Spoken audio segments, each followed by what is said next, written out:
Қайырлы күн достар, қалдарыңыз қалай?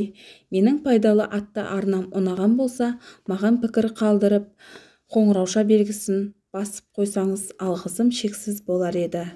Мен сіздермен аққу жайлы айтатын боламын. Аққу туылған кезінде сұр болады.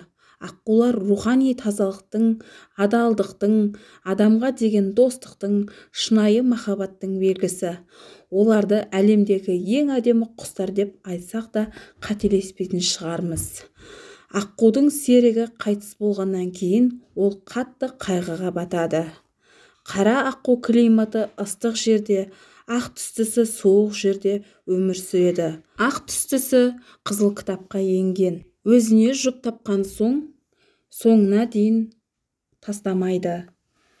Тойға шақыру алсаңыз, бетінде аққудың белгісі белгіленген сондықтан.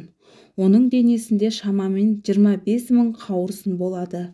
Қара аққу Австралия құрлығында мекен етеді.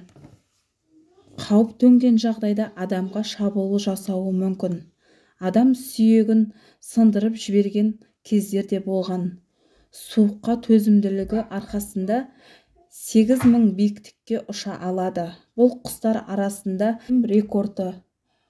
Өмір сүру ұзақтығы 20-30 жыл. Еуропаның суда жүзетін ең үлкен құсы болып табылады.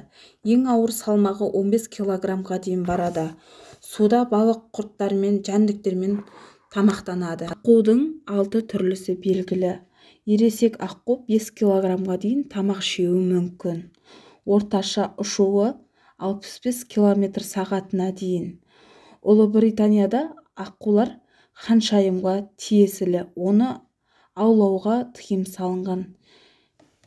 Көздері өте көргіш келеді.